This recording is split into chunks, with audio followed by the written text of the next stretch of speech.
My aunt, brother, sister, friend, they couldn't understand Bitcoin the way I was explaining it to them. I sent them your essay exploring mycology through a Bitcoin lens, and now they get Bitcoin. Like they just think like number go up, I buy the ETFs, and it's like, you don't even have an IOU for a Bitcoin. You have exposure to the price action. That Bitcoin is hopefully, we haven't seen proof of reserves for much of it. Hopefully it's sitting somewhere, but that somewhere is very easily co-opted by government. If they attempt to seize the Bitcoin, they could just seize the Bitcoin and pay themselves off, or they could seize the Bitcoin and have control of the supply and attempt to fork in changes that suit the government at the expense of the people. It's like we have tariffs. No, we're going to suspend them for a while. They're definitely coming back, but also maybe not. We've got some deals on the table, So usually these turnings take around 20 to 25 years. And so 20 years would take us to 2028. I think somewhere between 2028 and 2033 is where we'll see the resolution period.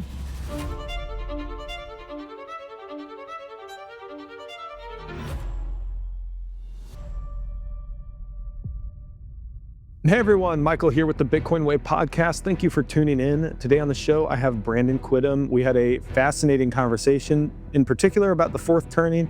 He talks about his thesis for how this is going to play out the next 5, 7, 8 years. And it's really, really interesting. So much of what you would imagine happening during a fourth turning is playing out right before us with all the chaos in the world. I really think you're going to enjoy this episode. Hey everyone, like I said in the intro, I've got Brandon here. Brandon, welcome to the Bitcoin Way podcast. Happy to be here. Thanks for having me. Man, I'm looking forward to this conversation. You've spoken about the fourth turning. I want to start there because I had an interesting conversation last week. I guess it was a week ago at the Bitcoin conference. I'm not going to tell you what that was about yet because I want you to sort of set the stage for the fourth turning. What is it? Kind of give people an understanding of when you talk about this and when you've described it, how you frame it, where you think we're at, and then we'll sort of take it from there. Yeah, sounds good. So let's start with a little exercise. As a listener here, you're probably looking around the world and wondering what the heck is going on. Things are accelerating. I can't keep up with the pace. Why is everything so political? It feels like there's two social groups diverging even further in the US. What's going on? Too much debt. Government's crazy. What's going on? So back in 2020, I felt the same during the mid-year point that year. COVID lockdowns are starting.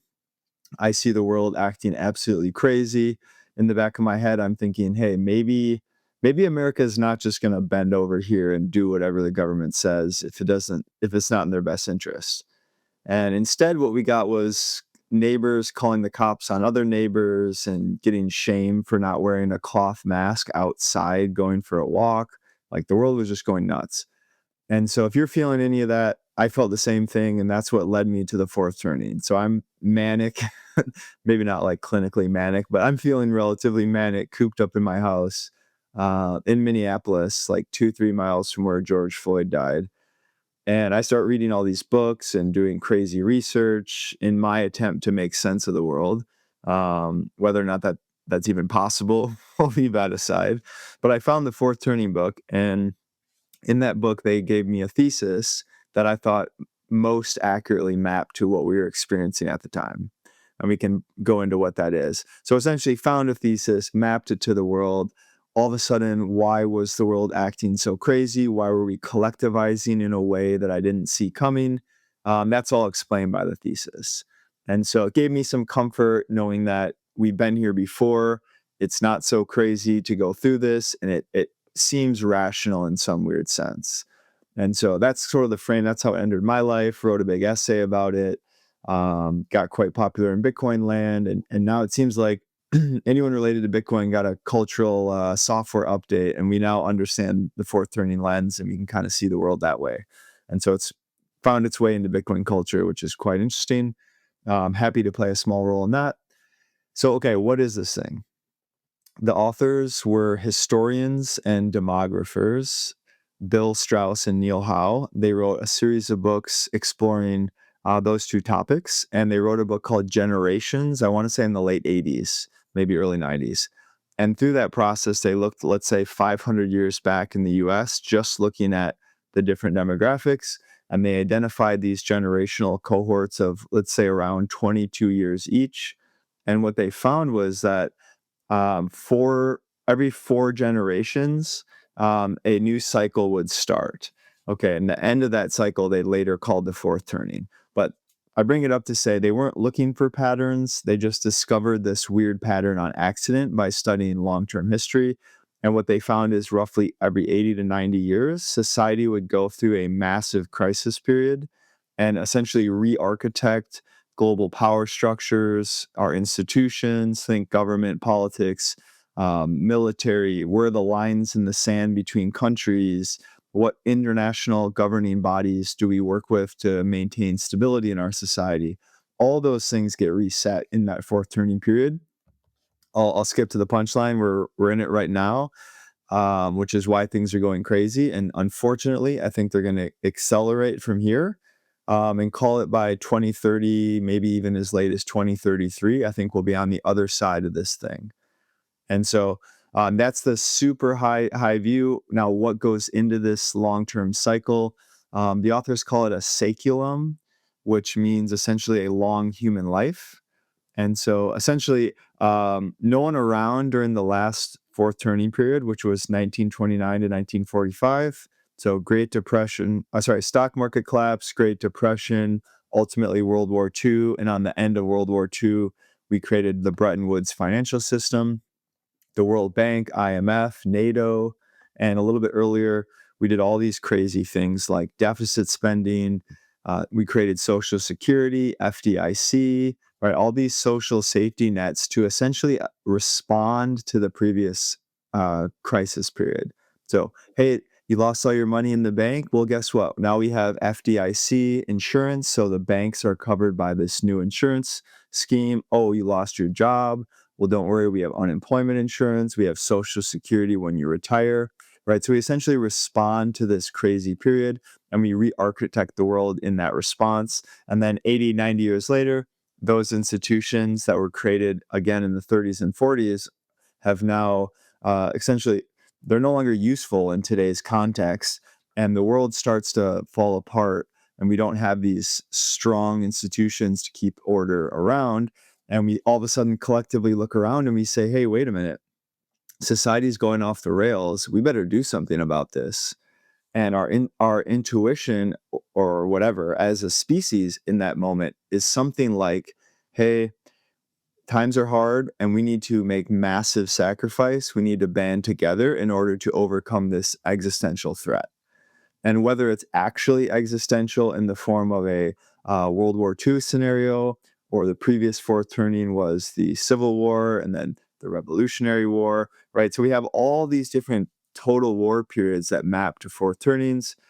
And because of that total war scenario, where it's very easy to collectivize and make large changes. That's roughly the arc. Now, how do we get this arc? Why can we predict this? Is this just a horoscope for intellectuals? Is this doom porn? What is this? And the authors again came up with those 4 different generational archetypes, and they repeat: prophet, nomad, hero, artist, prophet, nomad, hero, artist, right? And depending on where you are in that 80 to 90 year cycle, the author broke it into 4 stages. The end stage is the crisis. That's the fourth turning. That's what we've been discussing. The midway point is when we redo our interior world. So all the religious movements over the last 500 years happened at the midway point of this cycle. And in the beginning of the cycle, it's the first turning. That's right after the crisis. We're kind of tired. We're sick of fighting. We just want to chill out. That's when equality is highest. That's when culture is the most muted. We're kind of sick of the chaos. We just want to chill out.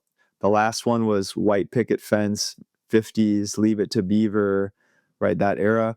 And then the kids who are born during that really, really sterile culture time, they grow up and predictably they push back on their parents, and that's the boomer generation. So they grew up in a really boring time of like Woody Guthrie and folk music. And then what do? They create the psychedelic 60s, the civil rights movement, right? Dramatic pushback from their parents' age. Then the boomers grow up, they have kids, and they underparent those kids. You know, the hippies grow up and they don't really want to have families, but they do it anyways. So then you have this Gen X generation that's underparented, and we start to deregulate and we start to just take off social safety nets, crime skyrockets. What happens then? Then the millennials are born and the pendulum swings back again and we overparent the millennials. I assume you're a millennial. I am too.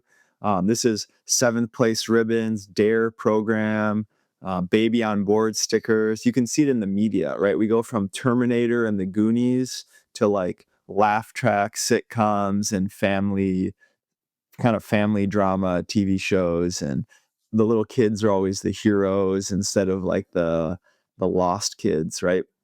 And so it really immerses itself in culture. And then we get right up to '08. And again, what is '08? That's the parallel to 1929, global financial crisis, stock market collapse. And that's the beginning of our current fourth turning. And during this period, that's what explains cancel culture, right? We have this instinct to collectivize.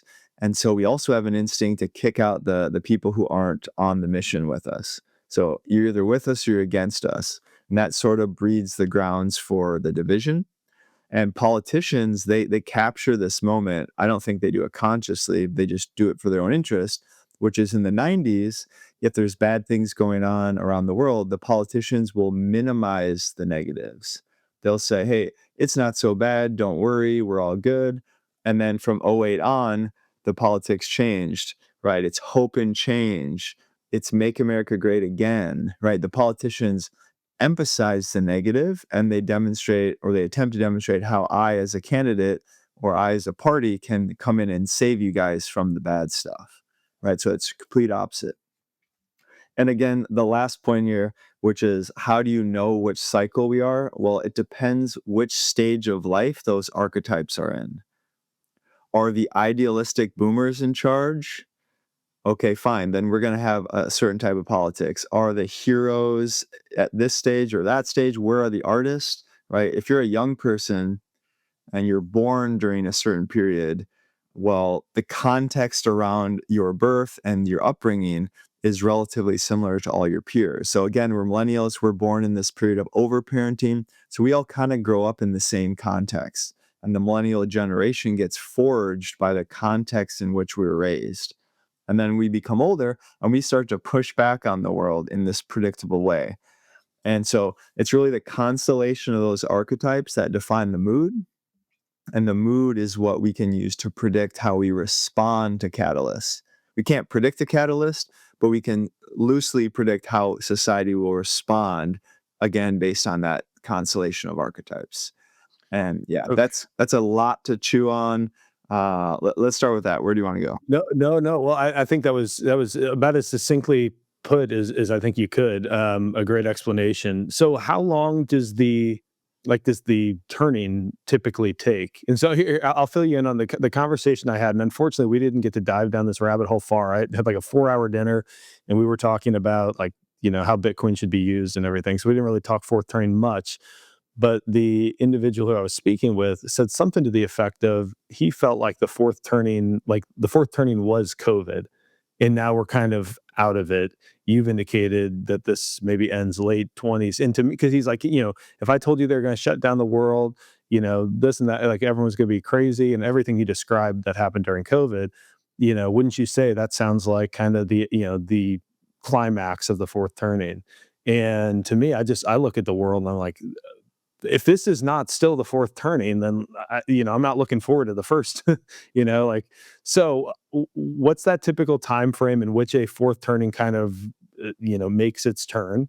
And why do you view late 20s, 20 20 30 because of the typical time frame in which that usually happens, or because you just anticipate more of this madness kind of coming down for the next 5 years? Yeah, great question. So during COVID, when I originally wrote this essay in 2020, I did suspect at that time that COVID was a perfect catalyst to ultimately become the climax, right? Every fourth turning has a climax. Every fourth turning has been total war, and every total war has been in a fourth turning. So those two are correlated. The two reasons why: one, it's too fast. So usually these turnings take around 20 to 25 years. And so 20 years would take us to 2028. I think somewhere between 2028 and 2033 is where we'll see the resolution period. So that's point one. that wouldn't be enough information because I think we can pull forward or pull back these cycles a little bit based on technology, based on the actual details on the ground. But the real reason is because we're still fighting. We haven't band together. There's no exhaustion period yet. So I think we're still ramping. And if you see division like this, which is still growing, we're not done. What we need to see is, let's say Americans band together and agree about something and make a big change. I would say COVID was just tiptoeing forward, and what did it do? It divided us further.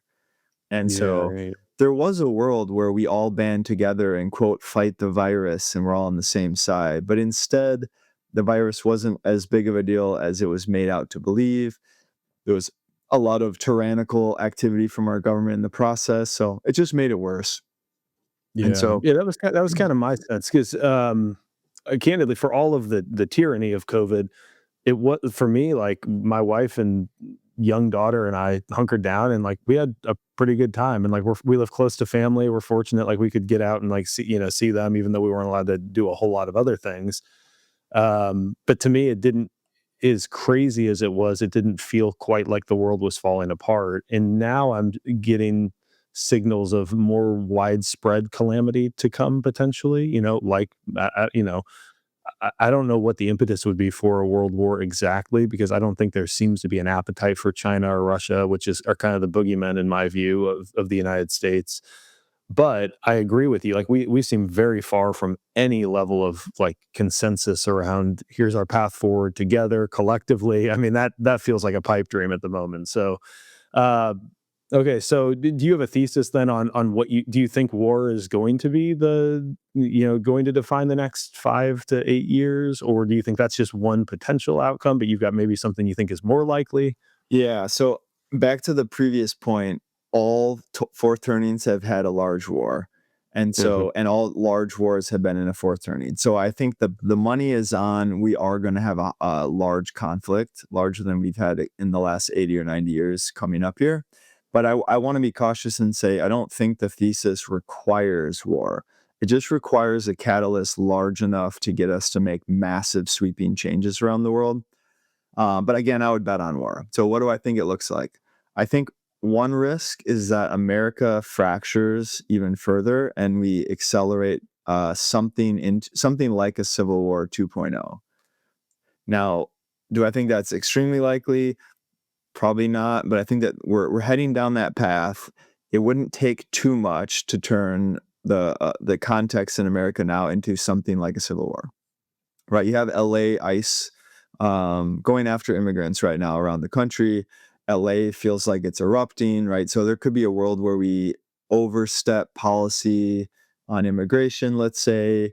People fight back. It turns into a bunch of skirmishes around the US that sort of become like hit and run, many factions, kind of disorganized social unrest type thing that gets out of control. I could see that. And if America does go down that path, I would expect our adversaries abroad to say, hey, this is a good opportunity. America's focused inward. They have a debt problem, they have social problems. Trump's sort of pulling back our influence in the East in an attempt to be a more multipolar world or kind of just focus on America. And I think that that opens up a vacuum for opportunistic warfare abroad. So I think that's one path, civil war that leads to something abroad. I also think power competition with China is a real risk. I think that the Middle East is a hotbed, Russia, Ukraine's a hotbed. So I think we have a lot of catalysts abroad that could lead to a power competition with China. But I don't expect a like total war over the continents type thing. I expect something more modern, something more technologically savvy, something with more deniability, plausible deniability. So maybe trade war, maybe blocking trade routes with drone swarms, maybe hacking our infrastructure to shut down a power grid, right? This sort of like subversive warfare is what I expect at this stage, rather than like let's line up our militaries and blow stuff up. And I think you Yeah. could even say that we're already in a Cold War with China, right? They've hacked all our stuff. We're trying to hack all their stuff. Trade wars are ramping up. But the reality is, America and China are in bed together economically right now, and so it's in both parties' interest not to have like a sharp cutting of the ties, and instead like a re-architecting of trade, re-architecting of financial system globally. And I expect some conflict out of that. Yeah, I think that makes a lot of sense, and I've been seeing like I don't know if you were you told me before offline that you don't really keep up with the news the way some people do, and it's less interesting to you. But you may have caught, like, I think it was, Spain, Portugal, parts of southern France had blackouts. I think Spain had, people were losing, like, cell service, which is relatively uncommon. Now they're locking people out of their bank accounts if they are trying to withdraw more than 3,000 euros, or, like, it almost felt like for, like, 2 weeks or something, like, Spain was this microcosm of what could be, or maybe this sort of scenario that you're talking about, where it's like, it's not a kinetic war where the lines are drawn between the US and China, or the US and Russia, or BRICS or whatever, but rather these sorts of, it's hacks, it's technology, it's um yeah, just maybe like these new ways of fighting that we haven't historically seen. And I think the trade war, it seems to be, I don't know how that's going to pan out. It's such a, it's like we have tariffs. No, we're going to suspend them for a while. They're definitely coming back, but also maybe not. We've got some deals on the table. Like, I think that's part of people's frustration trying to sift through this, is like the unpredictability, because we still have fallible humans making judgment calls, or misjudgments, I suppose you could say, That's along the right. way. Yeah, one comment Okay. on that quick before Yeah. we move on. So, Yeah. Yeah. um, during fourth turnings, historically, what has happened is we're in a crisis period, and the government says, "Hey, what levers do we have?" And what they always have done historically has gone to a softer form of money. And Mhm. so it could be like private money, like the greenbacks. It could be in World War II, we started deficit spending for the first time. You could say during COVID, we turned on the money printer, right? So that's a tool for the government to essentially borrow from the future and try to solve today's problems. And so we're Mm. in massive debt, historic levels of debt around the world. It's been building for a very long time. And there's nowhere for the debt to go. And so we do need to figure out what we're going to do with sovereign debt around the world. But before we get to the point of resolution, high debt and poor economic conditions for individuals just makes us fragile as a society. And I would say related to that is we're on the margin on energy production. And with the upcoming demand for AI, which is going to be a whole nother arms race, everywhere in the world needs to be producing more energy than they are today in order to keep up with that demand. And you can't just print energy, right? So you can print all the money you want, which just makes energy prices go up, but you can't just print a power plant and print some new high voltage transmission lines to move that power around. And so I think we're going to get squeezed on power. We've seen it already in Germany in a historic way, where after Nord Stream pipeline, and also combined with some, I will say, batshit crazy social policies in Germany, where they shut down nuclear plants, et cetera. And what happens? Industrial companies that are 400 years old, so they've survived everything in the last, let's say, 300 years. They couldn't survive the supply crunch on energy in the last 5 years, right? Just to put a line in that sand. So it's bad in certain places. And you see China producing tons of energy. I think the Trump administration is trying to open doors to create more energy, but it takes a long time to do that. And so all that's to say, the debt, the energy conditions, the social climate, all that stuff contributes to making us feeling more vulnerable, which makes a small catalyst more likely to accelerate things, right? If everyone's in a strong financial position, we're feeling resilient and optimistic about the future. Little catalysts don't really get us going. But if we're very much backed against a wall, a small thing turns into a big thing very quickly. Yeah, yeah, that makes sense. Well, that's interesting because you hear people talking about like onshoring, whether it's drilling or like, hey, let's look back at nuclear energy, and uh, the sort of the common narrative around those subjects is, well, it's going to take us, 5 or 10 years to be able to build that infrastructure back. And it's like, well, okay, well, that that adds up, perhaps. Like, it gets you to the end of the fourth turning where you're struggling through that, and then on the other side of it, now we have this new infrastructure that we can leverage, and it makes sense. So I think you've segued me nicely into, well, okay, what's the role of Bitcoin in all of this, and into, as we uh, I guess, sort of complete and migrate out of the fourth turning. So I'm curious to hear your thoughts on that. Well, let's start with that. What's Bitcoin doing here? Yeah, so like all good Bitcoiners, I see everything through orange tinted glasses. So I could have some biases here where I want to overstate Bitcoin's role. However, I don't think I'm doing that. So what happens in a fourth turning? We go through a crisis period and we need two things. We need to figure out the debt problem because that's just a systemic risk that's pushing us down and down and down. We got to get got to get out from under it. There you go. That's one. The other one is we need strong institutions to bring order back. So we're all seeking order. Okay, I think Bitcoin properly understood addresses both of these two issues. I think one way to view Bitcoin is as a new foundational institution for our culture. Money's half of every transaction. It sort of is like this invisible membrane that determines how well or poorly we do as a world. Better money leads to better outcomes, right? And Bitcoin is unique in a way that it's not owned by any individual. It's not owned by a government. It's not owned by a corporation. It's owned by all of the individual participants. And I think that is a type of institution that can provide trust in a way where, let's say, China and the US don't trust each other, change the reserve currency or re-architect global finance. China doesn't want to work in our system. We don't want to work in their system. And so having a neutral settlement layer that the entire world can use and not trust in your counterparty fits really nicely here. It also has the counterbalance of the supply being fixed. And so next to a monetary system with unlimited inflation, unlimited money printing, and with the amount of debt we have, we must print increasingly more money to not go bankrupt. And so you're going to see one go crazy juxtaposed to a Bitcoin system that sort of acts as the counterforce. It also increases the Bitcoin price when we print the money, right? And so you kind of have this escape hatch or a life raft, if you will. And so what this means in the short term is that individuals, corporations, nation states, any size group can adopt Bitcoin and essentially shelter themselves from some amount of the financial pain. And so over time, we're letting pressure out of the system by people going over to the Bitcoin system. And in that world, we have fewer people who are desperate. And so it actually lowers tension every single day. People adopt Bitcoin because they feel a little more secure about their future. And so in one sense, I think it has a chance to reduce the magnitude of this fourth turning because we're saving people every day, quote unquote.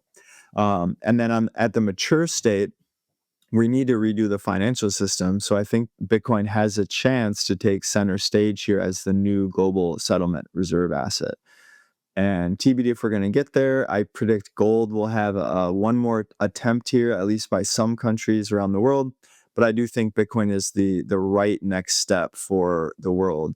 We're moving digital, and we have this perfect digital money that suits us in the modern age.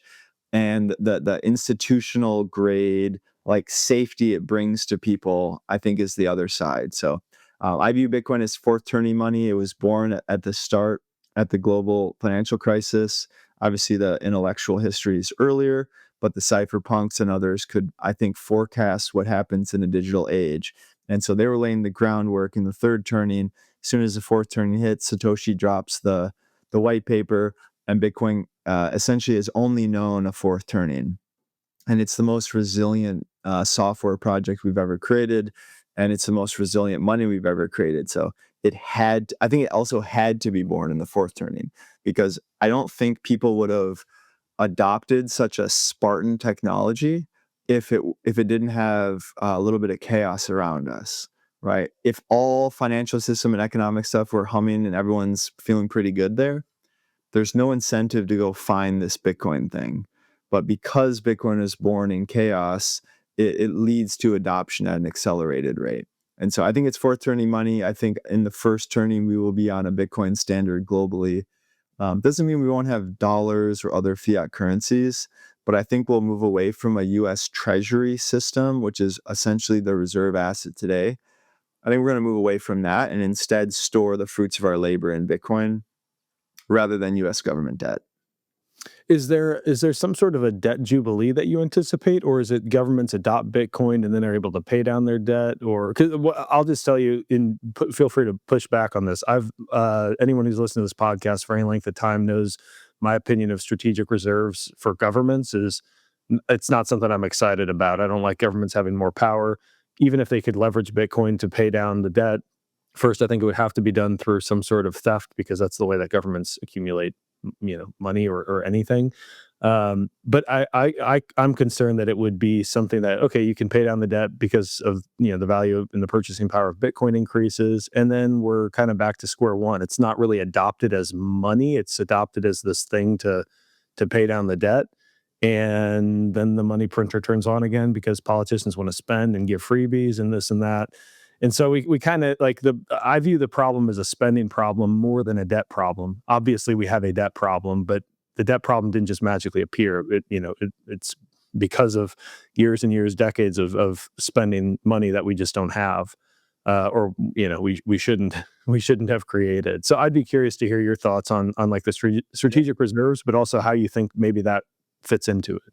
Definitely. I think it could play out a few different ways, but let's go through these. So, you see a lot of people saying, "Hey, why are we cheering on governments buying Bitcoin or banks or corporations? I thought we were against these things." And my honest opinion is, I think that's a ideologically naive take. And the reason is, if Bitcoin is this impressive monetary asset with no second best, then we should assume that properly understood, everyone's going to want to buy it. And so I view that if Bitcoin was going to be successful, we were inevitably going to enter the stage we're in now, the financialization stage. So this is a sign of winning. And there's no future where Bitcoin is $100 trillion asset and it produces the tools we need for self sovereignty, which I think most Bitcoiners agree with. I certainly do. But the only way we're going to achieve that at scale is if Bitcoin's a very large asset with technology and infrastructure to allow anyone to use it in any situation. So we needed a capitalization event in order to become large scale sovereign money. That's my initial point. Will we have a debt jubilee? Is the government just going to ride the Bitcoin price up, pay off the debt, and go back to their old games? I think those are legitimate questions. I see one way, which is that we adopt Bitcoin and we essentially have a decade of financial repression, meaning if you own bonds or you own the dollar, you're going to be having negative real returns for the next decade. So let's say inflation rate is at 7%, bonds are paying out 5%. Right. So you're losing 2% a year, anyone who holds those bonds. If you hold dollars, you're losing 7% purchasing power per year. So if we do that for a decade, we'll essentially devalue our current debt by a pretty significant amount so that the nominal value of the debt won't go down, but the real value of the real cost of the debt will go down in the process, combined with incredible growth. So we need to line up better trade, AI, whatever technology we can muster, cheaper energy costs, add all that up. So we're showing real growth, simultaneously stealing purchasing power from dollar holders and bond holders over a decade. If we do that, there's a way where we get out of this without a total collapse or something that requires a jubilee. I think that's the best case scenario. I think that's what they're going to attempt to do. That's what they did in the 40s after World War II. However, the difference in the 40s was that our debt loads were way lower, and we had a huge influx of capital to support the war efforts and the rebuilding efforts. So essentially, America was in a good position because we invested in infrastructure in our borders. Fighting ends, the world's in disarray, and we just have all these new capital assets. We convert the war machine into the industry machine. And so I would say we have a much harder go at it, but as far as I can tell, they're going to attempt the same playbook, which did work after World War II. Now, I think the debt situation is way, way, way worse, and we're way closer to issues then. So I'm not as optimistic about it. Honestly, I don't know what it could look like, but I do expect maximum pain and Bitcoin holders to be rewarded. And so hopefully we don't have like a total collapse and sovereign debt bubble because that will take down everything. No one wants to go through that. Maybe Bitcoin rises from the ashes, but you're not going to be excited about a world where you're wealthy and your neighbors are starving. And so we want the slow transition as much as possible. And that means we should accelerate Bitcoin's adoption as fast as possible and build out the tools so that when people are ready, they can onboard to the Bitcoin system. And I will say, I think we've done a pretty good job there. We're not ready to 10x adoption tomorrow, but um, yeah, I think we're laying the groundwork for massive inflow. And I do think the Bitcoin treasury companies, sovereign adoption, ETFs, I think all of those are massive scalability improvements in a sense that allows people to onboard. No, they don't have the same value system. No, they don't protect against a 6102B attack, like how FDR confiscated all the gold. Those are still very real risks. And so while I view the financialization phase as inevitable, it does come with risks that we need to be aware of. And I think the primary one that I have my eyes on that maybe not everyone agrees with is that I think at maturity, best case scenario, we have 5% of people, of individuals in self custody.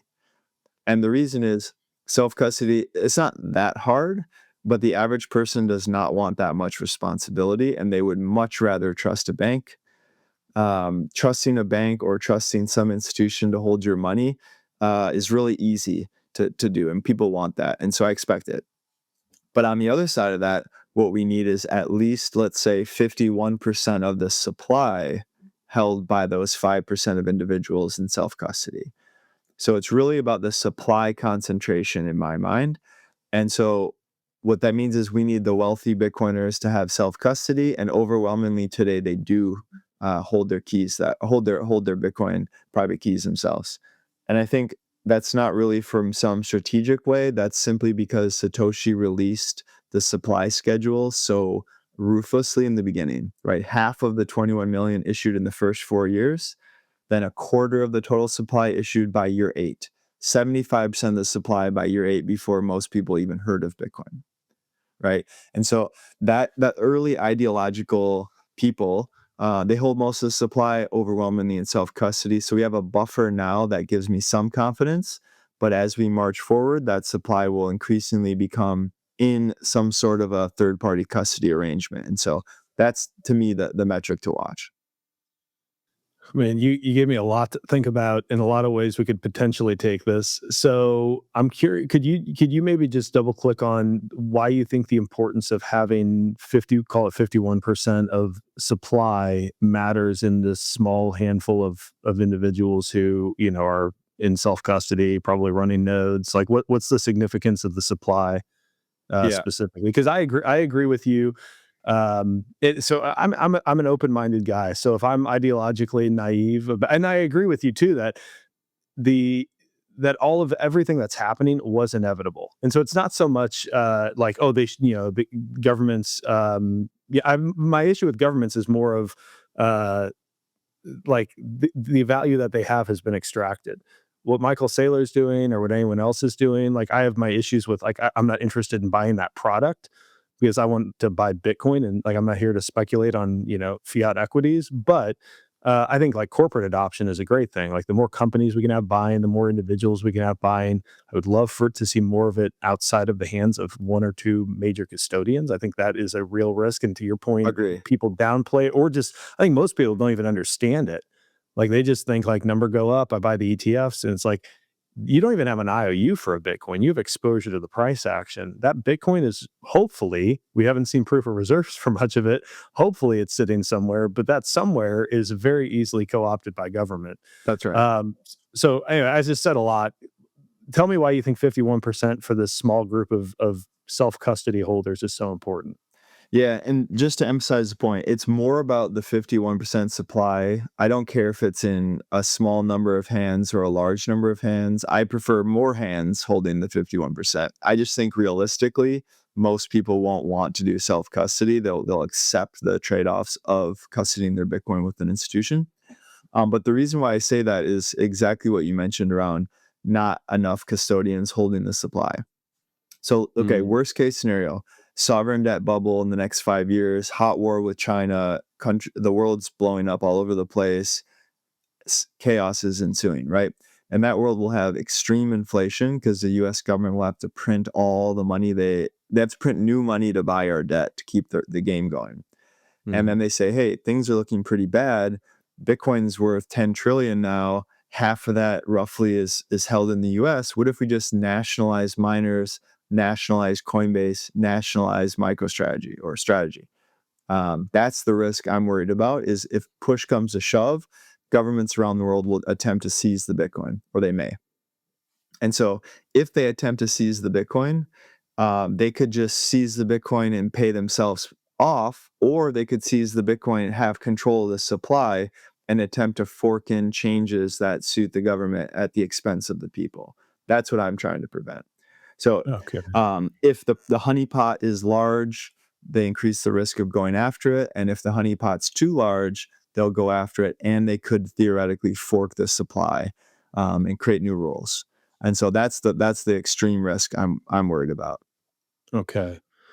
So I'm speaking about this in Prague. I think about this a lot. And one of my big concerns is the manner in which Bitcoin wins. Like, I think because of all these catalysts, um, Bitcoin's absolute scarcity, all of these attributes it possesses, it's very, very likely that we win in that Bitcoiners are, especially those who hold their coins in self custody, are rewarded financially, but that somehow we could come out of this with Bitcoin sort of sitting idly as a reserve asset, the way gold, hypothetically at least, is sitting at Fort Knox or whatever, and it hasn't saved us from any of the forever wars. Like we have, like we kind of have this digital gold Fort Knox sort of narrative around Bitcoin, and nothing is quite resolved the way that many of us who talk about fix the money, fix the world, the bright orange future, we're hoping.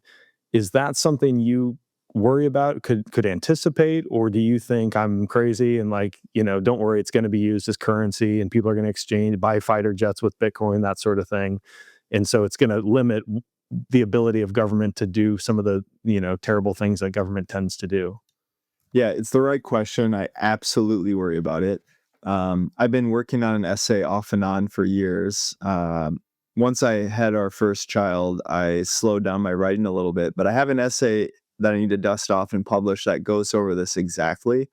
Um, I think the easiest way to explain this or frame up this question is Bitcoin a 50-year money or is Bitcoin a 500-year money?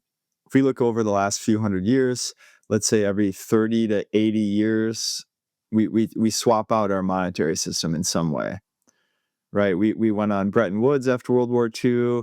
That decayed by 71. We went off the gold standard and we entered the Treasury Reserve Standard or petrodollar standard now. And so we've already seen 3 iterations in the last, let's say, 100 years. I think Bitcoin is past the point of failing in the next couple of years type thing. I think the economic case is sound. I think it will go up to 100 trillion. I think the next stage will be, does it become ghettoified or does it become like gold 2.0 and it's just an asset? And then 50 years later, we just decide another chaos goes on. Bitcoin gets co-opted. It doesn't actually protect us from systemic risks like we hope it does. And something else comes along and outpaces Bitcoin. I think that's a real risk. I think Bitcoin's the first monetary attempt in history to become the 500-year money or the 5,000-year money, but we're not through the woods on that yet. I think all the risks you brought up are real. And just to tease the essay a little bit, are you familiar with the Apache Indians? They settled in I like the Southwest US. heard of them. Yeah, yeah. Okay, so as far as we know, they came over the Bering Strait from Asia sometime, let's say 10 to 15,000 years ago, through Canada, down through the Southwest corridor, west of the Rockies, and ultimately settled in the Southwest US and northern Mexico. Okay, so they have a unique social structure where the Apaches don't have like a rigid hierarchy. Instead, they just follow whatever leaders they want. And so hey, I want to go over here. Anyone want to come with me? Yeah, you're a good leader. Let's go that way. That type of thing. And so it's like a loose social protocol where they can come together in large groups, they can fracture, they can do whatever. And that creates a very decentralized governance structure, which makes it hard for centralized actors to take them over. So if we go through history, um, Cortez came and he took over Tenochtitlan, modern day Mexico City. Then he went further north, and he did this with like 100 or 200 horsemen against a huge empire because he went straight to the leader, co-opted the leader, civilization captured. Cortez and his horsemen go north. They find the Apache, kill the leader. They think they took over this land. And what happens? The Apache fractures in two or four or eight, and they're like, wow, we can't defeat the Apache. Anytime we try to build a fort here, they just capture it in the middle of the night. They steal all their horses, right? They have this like decentralized hit and run thing. Cortez tries for a decade or two, gives up, leaves.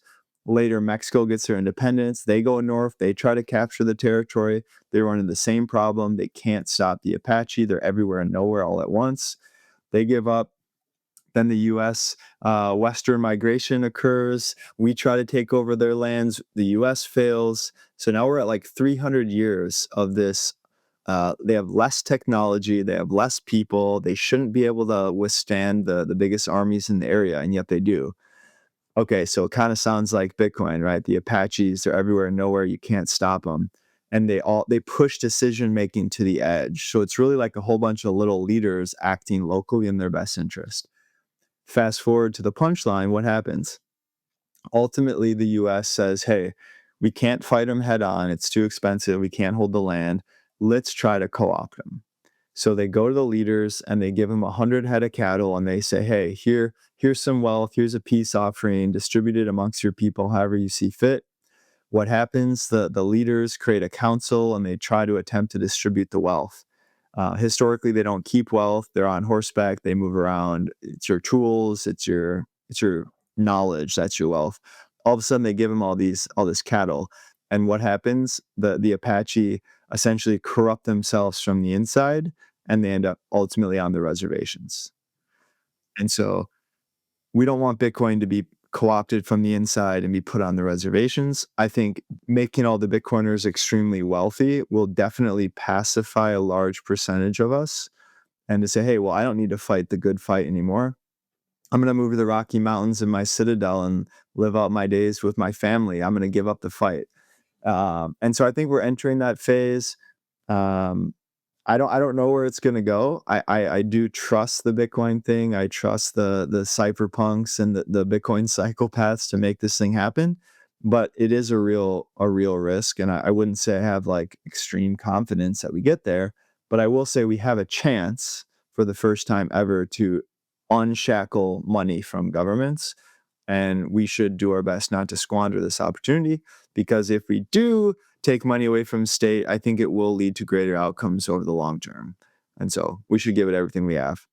Yeah, and maybe the I think the eventually I think anything gets corrupted, and I don't know over what time horizon. I think the best chance we have is it seems like Bitcoiners now, although I'm disappointed by some of like the simping for like not real Bitcoin. And I understand your point. It's taken that, a lot of this is inevitable, but the more people that we can have who are like they're sold on Bitcoin and they're buying MicroStrategy shares instead of buying Bitcoin. Not to say, you got a retirement account or you just want to speculate with a little bit. Like, I get it. Like, make your own decision. It's a free market.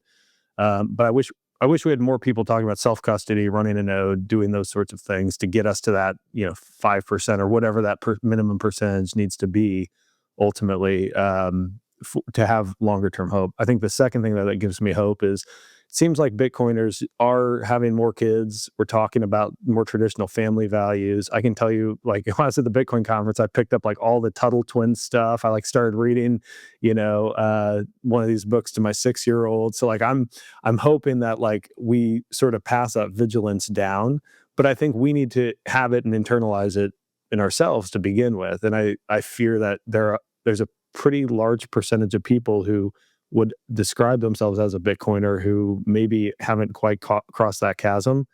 More education. I think the essays that you're writing, like the content that we're putting out, is hopefully helpful for people in getting there. You touched on. I've got a hard stop here in just a few, but you you touched on. You were talking about the Apache, and I almost said, "Oh, almost like a fungus," because I wanted to give you an opportunity. You had this great series on Bitcoin is it pronounced mycelium of money? Why don't you just like briefly describe that thesis? I think it's just like a really interesting thing. I'm also curious, do that quickly, but then when you write those sorts of things, because they're so like philosophically interesting, do you write them to clarify your thinking? Do you write them for quote unquote normies who maybe are trying to understand Bitcoin, or do you write them for other Bitcoiners to maybe help them round out their understanding of this new technology? Yeah, absolutely. So I wrote My Same Money in 4 parts. The first part I wrote in 2018 and successively over the years since. Um, in 2018, I was maybe 6 to 9 months down the rabbit hole. And so I was just clarifying my own thoughts. I have a long history with mycology as an amateur. I like foraging for mushrooms. I like the ecology side. I like cooking them. I like the psychoactive ones. I just find the whole kingdom fascinating. And so when I put together the parallels, I just had fun exploring ideas. I like ideas. I like weird topics. I like analogies. And so it started out scratching my own itch. And I didn't expect it to be super popular. At the time, there wasn't a lot of weird philosophical niche content. It was a lot of finance, a lot of technology stuff. And I'm like, hey, are you sure Bitcoin's not alive? And to my surprise, the Bitcoin community, now it's obvious, but the Bitcoin community accepts weird ideas, and we're all trying to make sense of this thing. And so I fit into the Bitcoin community more than I expected at the time. Now I think about these things as a way to explain a new phenomenon. There really aren't priors for Bitcoin. We call it digital gold. That's okay, right? We're all using analogies to try to explain this thing, and so that's my motivation at this point is novel ways to explore it. Also, I like this stuff. So in a way, I'm writing for like the 25 Bitcoin philosopher, writer, thinkers that I respect, if I'm being totally honest. But my favorite feedback is, hey, my aunt, brother, sister, friend, they couldn't understand Bitcoin the way I was explaining it to them. I sent them your essay exploring mycology through a Bitcoin lens, and now they get Bitcoin. And so that's probably the most gratifying result from all this kind of stuff. Let's jump into the theory really quick. So, what Yeah. is mycelium of money? So, fungi is a whole kingdom. There's plants, there's animals, there's fungi. There's more fungi than plants and animals combined. So, it's a whole kingdom. It's very diverse, and they're very strange. And the primary form that a fungus takes is a mycelial form, which is essentially a one cell wall underground root structure. So it's a series of tubes and pumps sending information, sending resources bidirectionally underground. They connect to all the tree roots. They digest all the organic matter, like a branch falls in the woods, fungus eats it, recycles all the materials. So they perform really important roles in our ecology.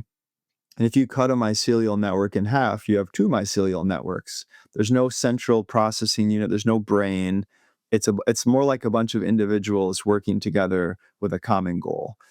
And it's also a very hard to stop form. Fungus, they survived all the great extinction events. They make their own food. They don't need sunlight. They can adapt. They evolve very quickly. They're just the definition of anti-fragile, is mycelium. And so similar to that, you have Bitcoin. It's distributed, nothing's in charge. You cut it in half, there's 2, right? You start to see this resilience starting to show up. And I just spent a lot of time studying mycology and overlaying it to Bitcoin, trying to explain everything. So it's like 10,000 words now. It's a long read, but you kind of get every bit of Bitcoin from my perspective through this lens. And it does appear that Bitcoin is some sort of a new digital life form, lives and breathes on the internet. It consumes electricity. It produces blocks, right? There's all these fun parallels here. And I don't think we have time to go into the meat of it, but um, that's where it's going. And you just Google mycelium of money. There's presentations, there's essays, there's all different types of content about it now. Yeah, it really is an interesting take. I love it. So let's do these last three kind of rapid fire. So first of all, you've talked about psychedelics. What can you give me like 30, 60 seconds? I've never done psychedelics. Why don't you sell me on why I should consider it? What's the benefit? Yeah, I think they're among the most powerful catalysts humans have for perturbing our consciousness. Why might you want to perturb your consciousness? I think of it as like a mental reset in a way. Let's say you're sledding as a kid in the backyard and you have fresh snow. Okay, you take out your sled. Your first run down, you're just on virgin snow. Your second run down, you're on the same path, and you get these well-worn grooves in the snow over time, and the sled wants to stay in that little groove, right? Our thought patterns are very similar. We kind of get stuck in these loops, and it creates addiction, it creates patterns, it creates unconscious behavior. Taking a psychedelic essentially wipes all those grooves in your brain or in the snow out. Your default mode network, your patterns, wipes it out. And on the back end of that experience, you have a renewed opportunity to make changes in your life. Hmm. And so they're not for everyone. These should be treated with respect. But if you want to make a change in your life, you want to learn about yourself, these are powerful tools to do that. They should be, again, treated with the utmost respect, but you can have incredible results, especially if you're in a situation where other less powerful techniques are not getting the job done. This is an effective tool. Okay. And so personal development, trauma, it can be mundane things. It can just be fun with your friends. Like, hey, I learned to not take myself so seriously and, laugh at my quirks. And now I see my shadow side a little bit better, and I can use that awareness to then make my life better. So it's the experience, yes, can be powerful. You can see and learn things, but the real work is then integrating that into your life going forward. Otherwise, you're just getting high and having a wild experience. But if you don't integrate that into your life, yeah, just hedonism. Okay. How much creatine are you taking a day right now and why? So I was on 5 grams a day for, I don't know, off and on since high school. Then I started reading about studies where it crosses the blood brain barrier at higher doses. So I was taking it for recovery and weight training, stuff like that. Learned about the blood brain barrier stuff. I started experimenting with 10, 15, 20 grams, and I noticed a cognitive boost in my day to day life, especially after poor sleep. And so you have a young kid, you get shit sleep, you got to go to work the next day. Well, double or triple your creatine dose, and you might just take the edge off and perform better. And so I'm between 10 and 15 grams a day. I just put it in my smoothie. Um, I joke around on Twitter like 100 grams or 200 grams, but that's just for fun.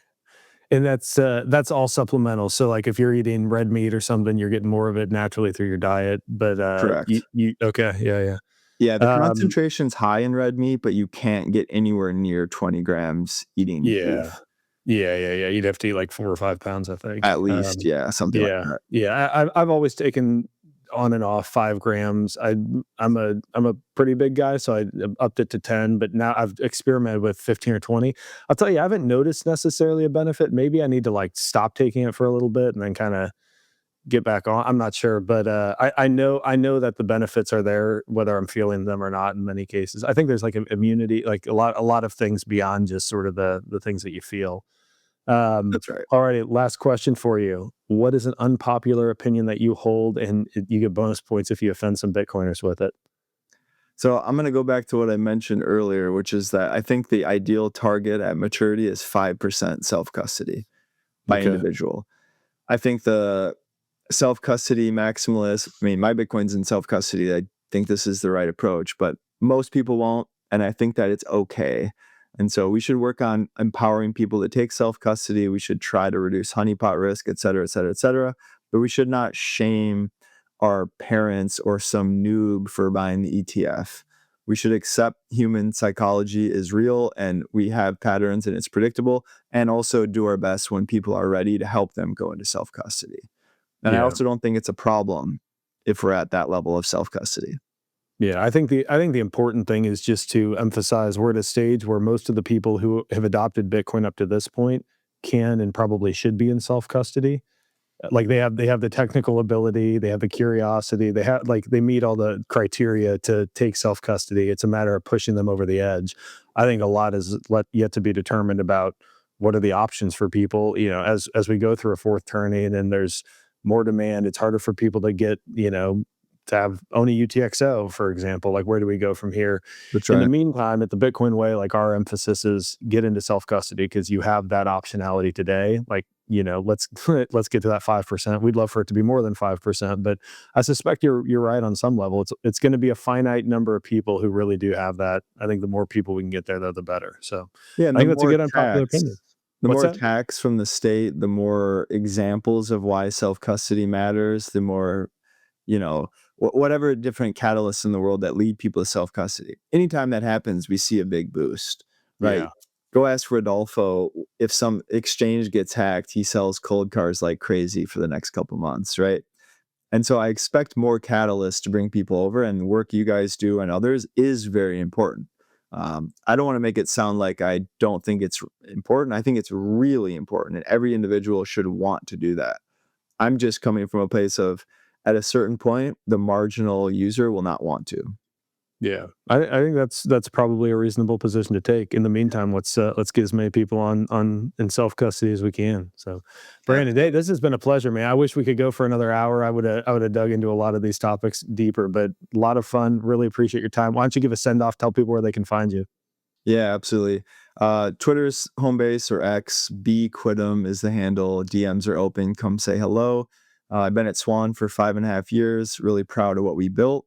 If you want to get started buying Bitcoin, either through like a normal brokerage type account or through a retirement account, a Roth, traditional IRA, etc. And we also have a collaborative custody product, Swan Vault. So come get your Bitcoin with Swan. If you have any questions, send me a DM. All my essays are at brandonquittem.com. Perfect, Brandon. Appreciate your time, man. Look forward to catching up again soon. Thanks, man. Have a good one. Take care. And that's a wrap. Again, I hope you enjoyed my conversation. Loved having Brandon on. Go check him out on Twitter. And of course, go to thebitcoinway.com/podcast. We would love to help you be one of the 5% who are in full self-custody, running a node, doing it right. This is so important. We help with self-custody. We help with online cybersecurity, personal privacy phones that will help you set up. We also have a Plan B residency option. Again, that's thebitcoinway.com/podcast. If you're enjoying the show, do me a favor, give us a like, subscribe, comment, share it with someone who you think might be interested in it. We'd really, really appreciate that. It helps feed the algorithm, of course. And you can follow us on Twitter. We're at @thebitcoinway_. You can follow me there as well, @theothermjordan. And until next time, stay safe, stay sovereign, and remember, the yield on Bitcoin is freedom.